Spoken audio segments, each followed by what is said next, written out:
Hi guys, if you're thinking about replacing your radiator on your Mazda RX-8, this video is just going to give you some insights into what you need to remove in order to actually replace it. I'm not going to do like a video showing exactly kind of like what I'm doing, but what I would like to show you basically is how involved the process is, and I want to show you all the tools that you need to actually get the job done. So my radiator is leaking and it's already been removed, so I could actually tell you all the steps without all the fluff which you actually need to get done. So the very first thing you're going to need to do is remove the airbox, and then you're going to need to remove the tray that the airbox sits in. Then you're going to need to remove the battery and the battery surround box and its base. Then you're gonna need to get your overflow tank bottle for the radiator disconnected and removed. Put it to the side. Then you're gonna need to disconnect every single wire to the fan and all of these things right here. Also, you will need to actually remove your AC condenser, because the way things are located, there's the AC line and this AC line. It kind of prevents you from having the ability to remove the radiator. I mean, you know, things are very close here. I guess it's probably possible to try to do without it, but you know, it was kind of difficult without having to disconnect, because how close everything is. That being said, before you even get to the radiator portion, once you pull all of these things out, and you could go ahead and actually, you know, get all these things pulled out. Before you actually begin the job, if you have something like this to drive up on top, then go ahead and actually do that. If not, then you'll need to raise your vehicle up and put some jack stands for safety. I decided to just drive up on those things, and things are pretty good. Then what you're going to need to do is go ahead and actually remove the bumper. Once you remove the bumper, there's this piece that goes underneath the bumper. It kind of bolts onto the subframe with these bolts here, so you need to basically pull them out. Then of course get your electrical disconnected from basically your turn signals and your fog lights if you have those. And then your radiator is going to be basically, you know, with the radiator fans facing this way, radiator is going to be right here. The radiator is going to slide in the, you know, into these holes here, and it's going to be held by some brackets to the stop here. You'll need to disconnect those brackets as well as the AC lines. Then you have these two transmission lines. You'll need to basically disconnect them. I chose to basically disconnect them right here because at the radiator it was a little bit more harder to do. And of course you'll need to disconnect your radiator line right here and right here and right there before you could actually pull your radiator out. I do have the radiator right there with the AC condenser and with the fans. So as you're going to be pulling out the radiator, it is not necessary to go ahead and actually remove the bolts of your fan unless you want to.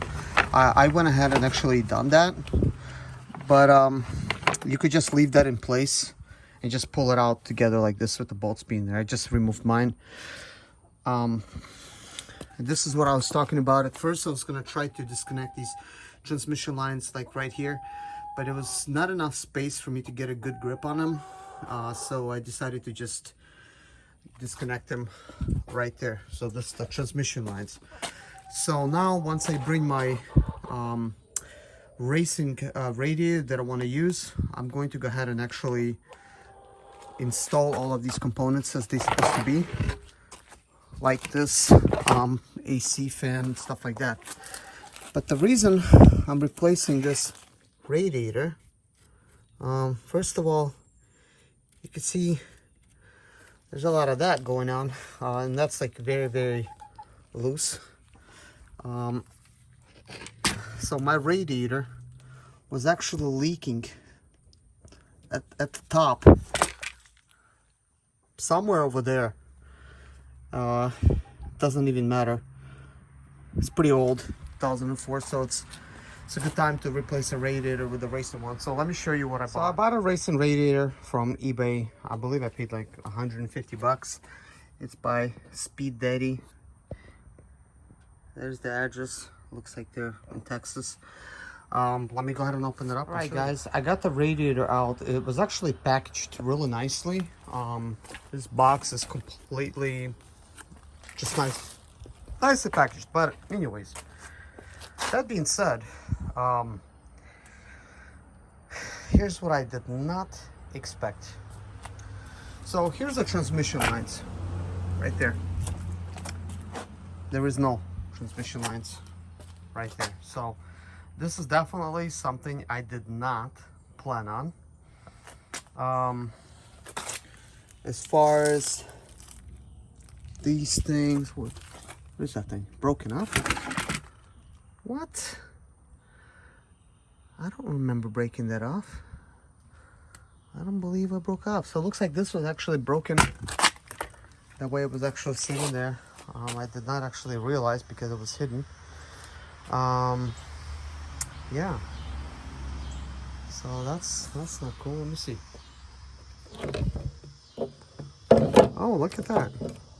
What? Yeah, that's where it broke off, inside of there. Okay, so looks like what a brittle type of radiator that this was broken. I mean, this also could have been a contributing factor to the leak. There's a good chance it was actually leaking at the top there. So anytime it heat up, it would leak out, but it was leaking in many places. But anyways, guys, that being said, obviously I can install this radiator. And obviously there is no transmission cooler here. So I will have to go with an aftermarket type of solution. But what I'm gonna end up doing is possibly installing a Nissan Rogue transmission cooler. I actually have kind of like a small one that I could actually install. So I'll have to put that to use.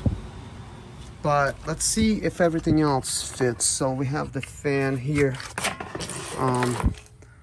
Looks like, let's see.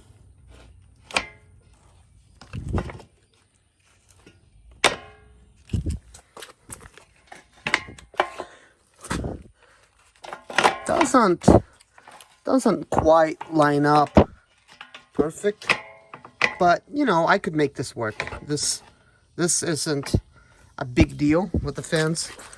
Let me see here. I'll have to, I guess, really plug it in good. I mean, I'll probably have to take a drill, or maybe even probably drill, just make that a little bit bigger, and then I'll have to align those things. Hopefully they line up. But overall, this radiator is supposed to cool us so much better. It's supposed to hold almost double the water. Probably why there's no transmission cooler on the inside. So I'll install that, I guess, and I'll keep you guys updated. So I actually did not need to modify this at all. Without holding the phone in my hand, it was much easier to plug it in. Now the only thing is these are going to be kind of off a little bit. That's the only thing that I'm worried about. So I may have to slightly modify them, you know, kind of like to where the holes. Now it's removed again. But anyways, you get the idea, guys. I mean, it's not a big deal.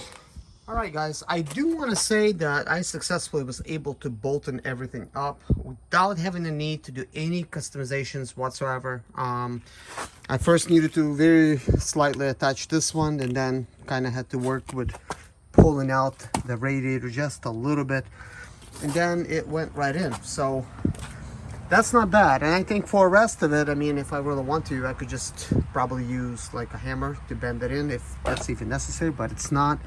I mean, it's really in there already. A little update, I just used the rubber mallet and just boom, boom, you know, it's so easy. So now everything is straight as it's supposed to be. I guess now I'll have to figure out, you know, a way for me to mount in a small radiator, like cooler for the transmission cooler, I guess. It's actually kind of like a little square. I'll have to find a place for it and install it. It's gonna be kind of close, so I wonder how that's gonna work. We'll see. All right, guys, I've transferred over these rubber grommets from here. As you can see, there's the mounting places. Now, here's what I'm kind of wondering. These are the original, and they're at slight angle. This is very straight. I mean, it's not a big issue. I mean, I guess you could just, like, you know, tap this up and, you know, bend it up, trying to, you know, do it without breaking it. I'm not sure if that's gonna work just like it is, or if I'm gonna have to further make some adjustments, but I'm gonna try to pre-fit this radiator before I attempt to do anything else. And this is when I realized this is not a simple install. So a little bit bigger radiator, a little bit bigger problems. Obviously not original. It's not going to be original fitment. So let me show you what I'm dealing with. Pre-fitting this radiator, and because it's a little wider, it does not want to go into its original spot where it was before. So we're having some issues. Now, there could be some solutions to this, but customization would have to be something that I have to do. So when I'm putting the radiator in, it needs to come down like all the way up to here, and problem with that is it does not really want to fit back here really well. If it doesn't fit here, then I cannot install it into its places right there. The cool thing is I could disconnect them from the bottom. They could be installed last. I could bend them at will to make them the proper size. That's what I'm dealing with. And actually this is kind of like, in a way, it wasn't when I was actually removing things. I really don't even know what this is for.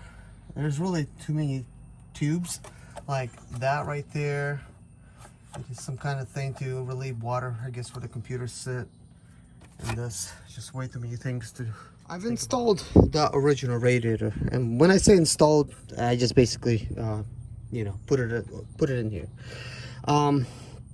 Just to show you kind of how things go over here.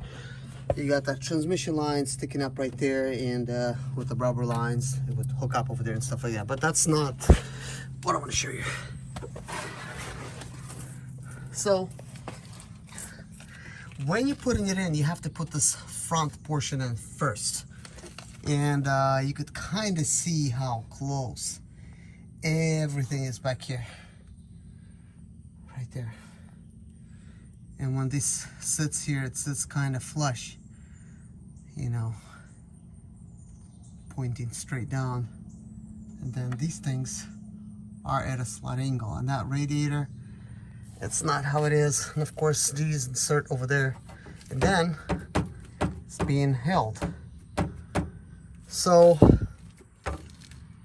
in order for me to actually release it, I need to kind of pull it up like this.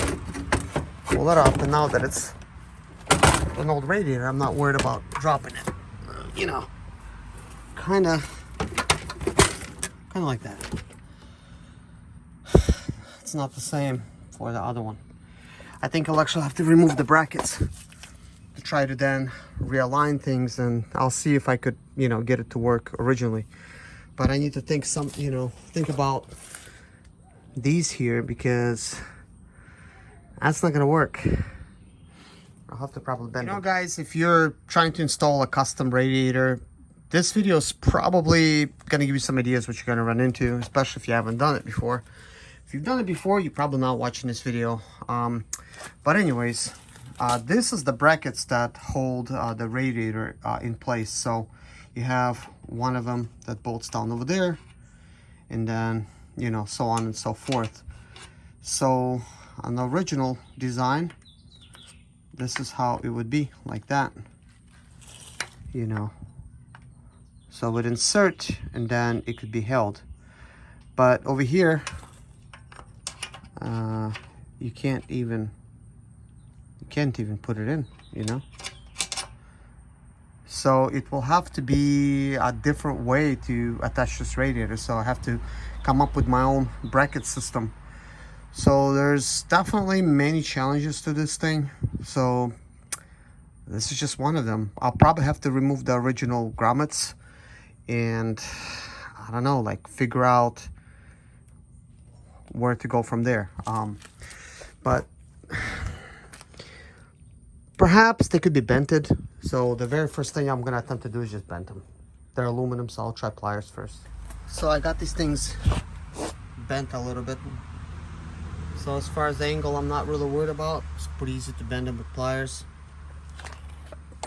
Guess now I have to attempt to try to put it in. Alright guys, so I got the AC condenser up here. So make sure if you install your AC condenser, the small holes goes here, larger one goes to the right. Really, that's the left.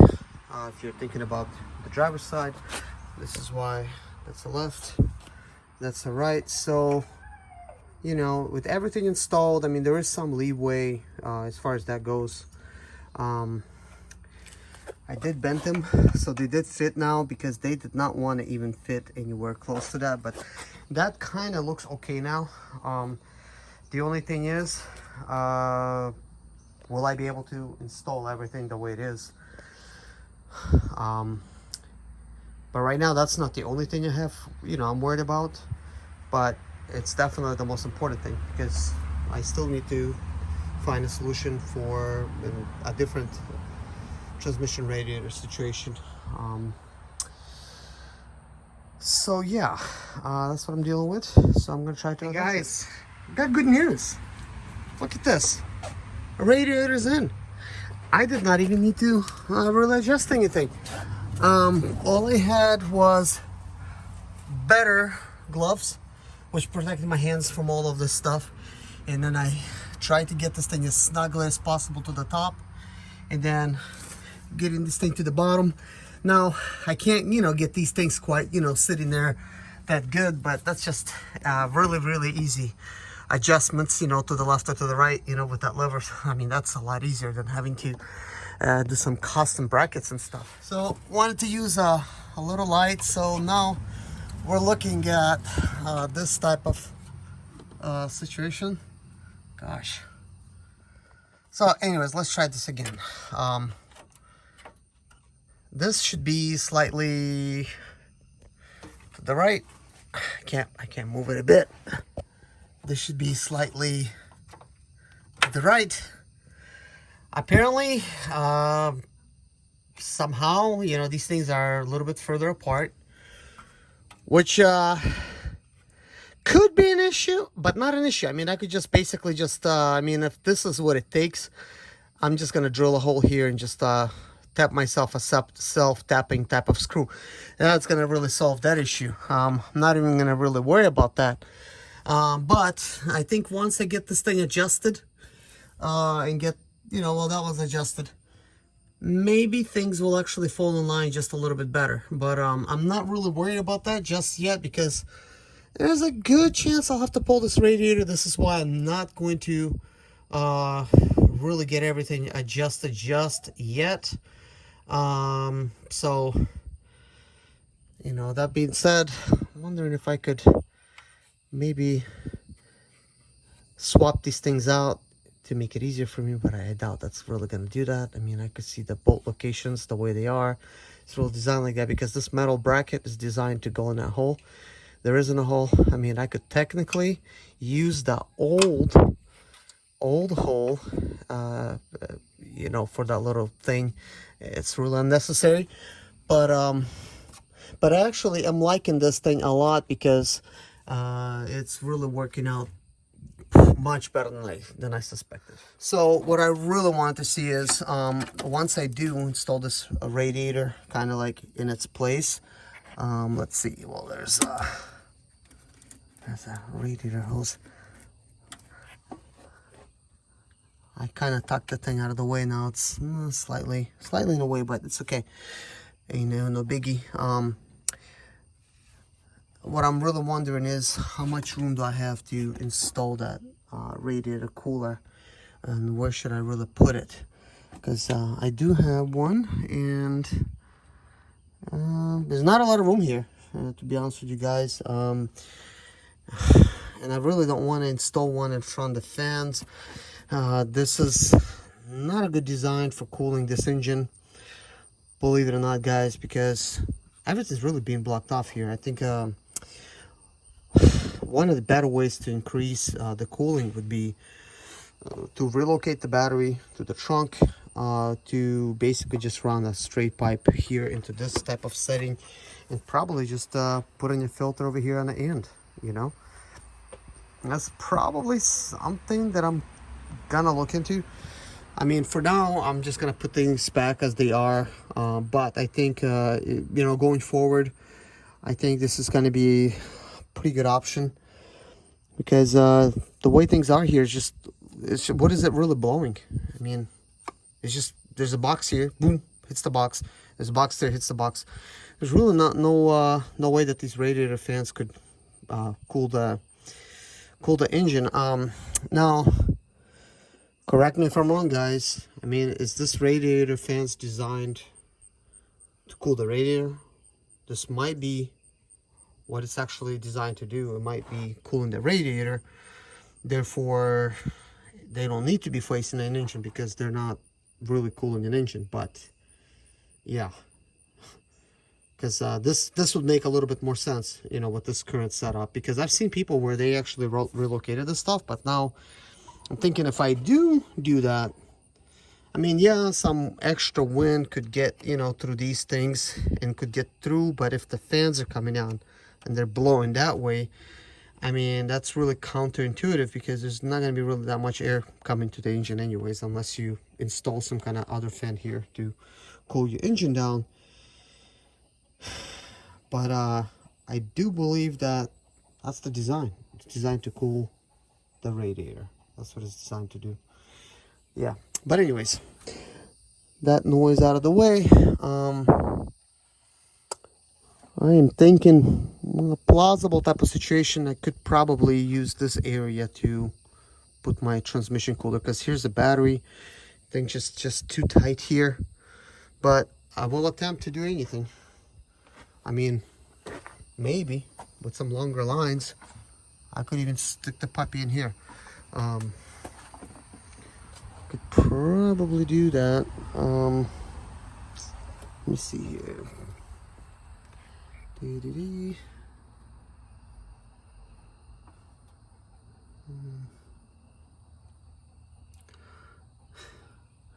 And another option would be going all the way to the source where the transmission lines are coming from, and just mounting a transmission cooler down there to begin with, and just avoid all this shenanigans.